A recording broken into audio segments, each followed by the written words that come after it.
روحا زبیر خان ولد زبیر شمس خان، آپ کا نکاح اذہان مرتضی خان ولد مرتضی شمس خان کے ساتھ 50 لاکھ حق مہر سے کا رائج الوقت قرار پایا گیا ہے۔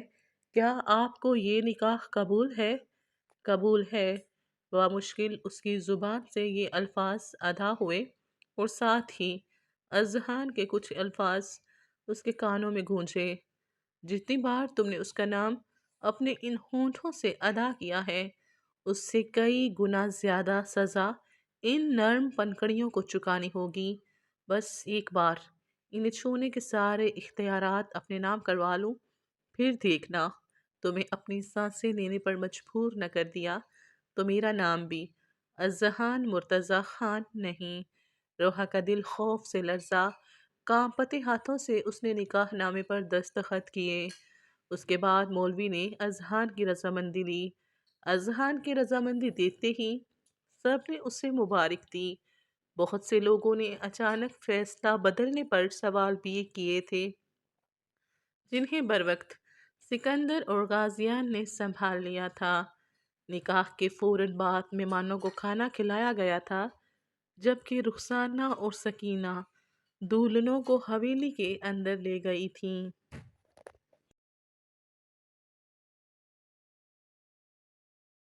حیدر کو جب ہوش آیا تو اس نے خود کو ایک بند کمرے میں پایا تھا۔ اس کے ہاتھ پاؤں رسیوں سے بندھے ہوئے تھے۔ آہستہ آہستہ اس کا دماغ جب بیدار ہوا، اس نے اٹھنے کی کوشش کی۔ کمرہ اندھیرے میں ڈوبا ہوا تھا، اس سے کچھ دکھائی نہیں دے رہا تھا۔ بمشکل اٹھ کر بیٹھتے اس نے اندھیرے میں اپنے آس پاس دیکھنے کی کوشش کی، لیکن کچھ دکھائی نہیں دیا۔ اس نے اپنے دماغ پر زور ڈالا تو اسے غازیان کا چہرہ دکھائی دیا۔ ہاں، اسے اچھے سے یاد تھا، ہوش گنوانے سے پہلے اس کے سامنے غازیان کھڑا تھا، اور اس سے پہلے وہ کچھ کہتا اس نے اس کے منہ پر رومال رکھ دیا تھا۔ غازیان، وہ اونچی آواز سے چیخا، مجھے یہاں کیوں لائے ہو؟ وہاں حویلی پہ سب میرا انتظار کر رہے ہوں گے۔ روحا کا نازک سراپا اس کی آنکھوں کے سامنے آیا۔ اس نے غصے سے جٹپٹاتے اپنے ہاتھ کھولنے چاہے، لیکن اس کی کوشش بیکار گئی۔ غازیان، میں تمہیں چھوڑوں گا نہیں۔ حلق کے بل چلاتا وہ رینگتا ہوا تھوڑا آگے بڑھا، لیکن یہاں کوئی اس کی بات سننے والا ہوتا تو کوئی اس کی مدد کرتا۔ وہ کافی دیر چلانے کے بعد خاموش ہو گیا۔ کئی سوچیں اس کے دماغ میں آئیں۔ اس کی گمشدگی پر حویلی میں کیا ہو رہا ہوگا؟ اس کے ڈیڈ اسے غلط سمجھ رہے ہوں گے۔ مہمانوں کے سامنے آغا جان کی کتنی انسلٹ ہوئی ہوگی۔ یہ سب سوچتے وہ ایک بار پھر حلق کے بل چلایا تھا۔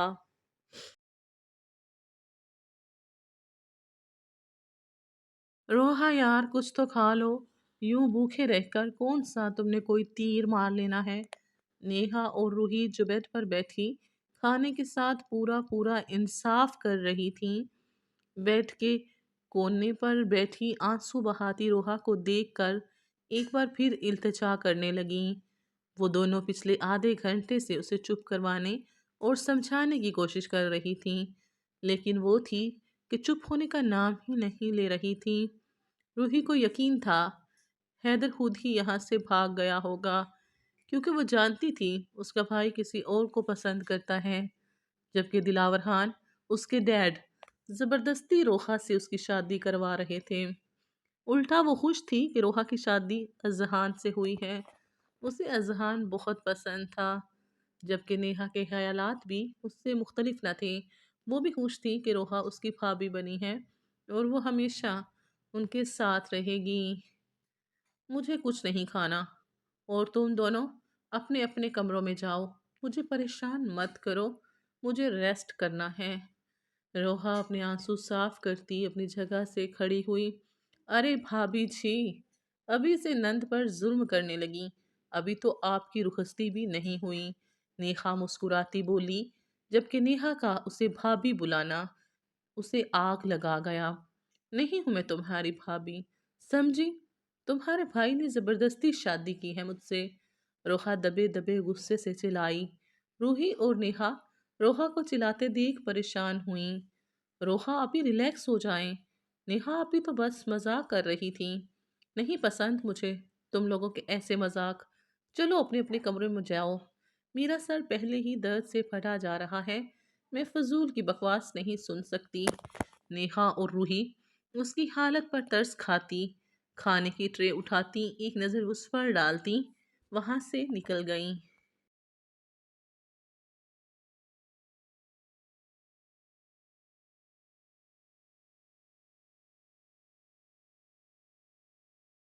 ان کے جاتے ہی روحا جیسے ہی دروازہ بند کرنے کے لیے آگے بڑھی، اذہان کو دروازے سے اندر آتا دیکھ اس کے قدم تھمے۔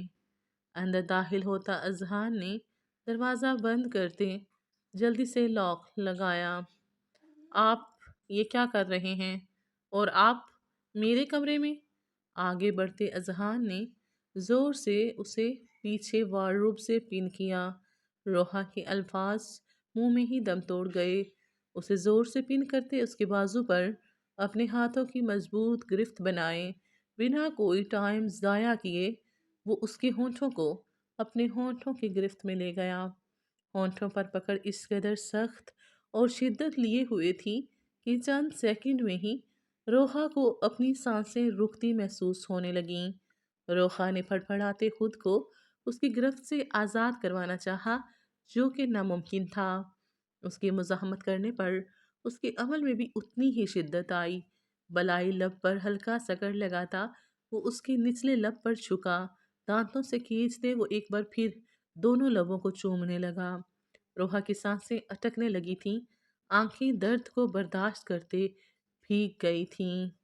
دونوں لبوں کو شدت سے چھوتے، نچلے لب کو دانتوں میں دباتا کچھ سیکنڈ کے لیے اس سے الگ ہوا تھا۔ بولا تھا نا، اتنا ہی بولنا جتنا بات میں برداشت کر سکو۔ ابھی اس کا سانس بحال بھی نہیں ہوا تھا جب وہ ایک بار پھر اس کے بھیگے ٹماٹر کی طرح سرخ ہوئے لبوں پر چھکا۔ اس بار چھونے کی شدت پہلے سے بھی زیادہ تھی۔ ایک بار پھر اس کا سانس ٹوٹنے لگا تھا۔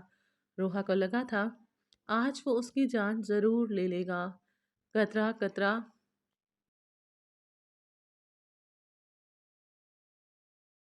اس کی سانسوں کو پیتا وہ اس کی سانسوں کو ختم کر رہا تھا۔ روحا کی جب دل کی دھڑکن سست اور سانسیں مدھم ہوئیں، اذہان اس سے لگ ہوا اور اس کے نچلے لب کے پاس چمکتے سیاہ تل پر اپنے دانت گاڑے، جس سے ہلکی سی چیخ روحا کے لبوں سے نکلی۔ اس کے تل سے ہوتے وہ اس کی تھوڑی پہ دباؤ ڈالتا، ایک ہاتھ اس کی کمر کے پیچھے لے جاتا، جھٹکے سے اس کی زپ کو کھینچا، جس سے ایک سائڈ سے میکسی سی رکھتی اس کے کندھے سے نیچے ہوئی۔ روحا جو گہرے گہرے سانس لیتی خود کی سانسوں کو ہموار کر رہی تھی، اس اچانک رونما ہونے والی افتاد پر اس نے جلدی سے اپنے سینے پر ہاتھ رکھ کر خود کو کور کیا اور آنسوؤں سے بھری آنکھیں اٹھا کر اذہان کی جانب دیکھا۔ اپنی ان چھوٹی چھوٹی کوششوں سے آج تم خود کو مجھ سے بچا نہیں پاؤ گی۔ سینے پر رکھے اس کے ہاتھ کو اپنے ہاتھ کی گرفت میں لیتا پیچھے کی جانب لے جاتا اس کی پتلی کمر سے لگا گیا۔ اپنے برہنہ سینے کو دیکھ روحا نے شدت ضبط سے اپنی آنکھیں زور سے میچیں۔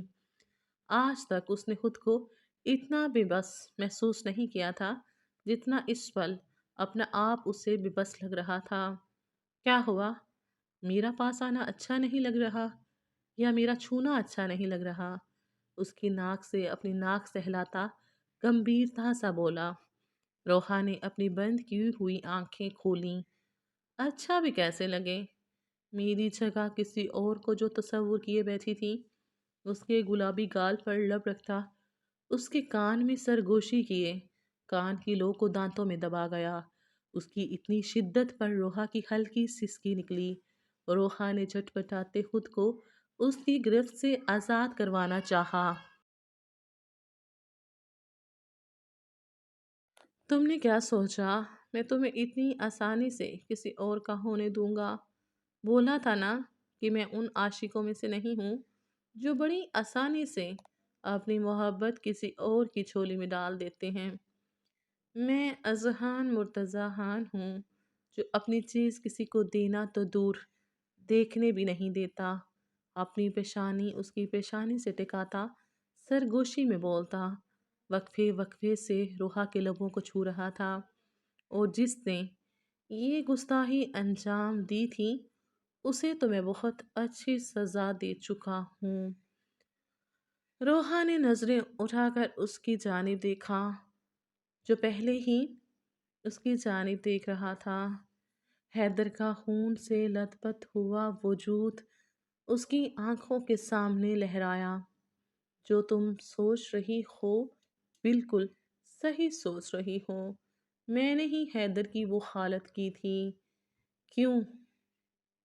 ایک حرفی سوال جو بڑی مشکل سے اس کے لبوں سے ادا ہوا تھا۔ اس نے میری محبت کو اپنی ان میلی آنکھوں سے دیکھا تھا، بھلا اسے کیسے معافی مل سکتی تھی؟ اور یہ گستاخی تو تم نے بھی کی، بخوبی سر انجام دی ہے۔ اپنی ان خوبصورت آنکھوں میں کسی اور کی خواب سجا کر تو تمہیں کیا سزا دی جائے؟ اس کی کالی بڑی آنکھوں کو دیکھتے وہ سرگوشی میں بولا۔ آخر میں آپ سب سے یہی ریکویسٹ ہے کہ اس ناول کو ریڈ کرنے کے بعد اگر آپ کو اچھا لگے تو ویڈیو کو لائک کر دیجئے، اور پلیز اس کا نیکسٹ پارٹ پڑھنے کے لیے چینل کو مسٹ سبسکرائب کیجئے۔ دعاؤں میں یاد رکھیے گا۔ اللہ حافظ۔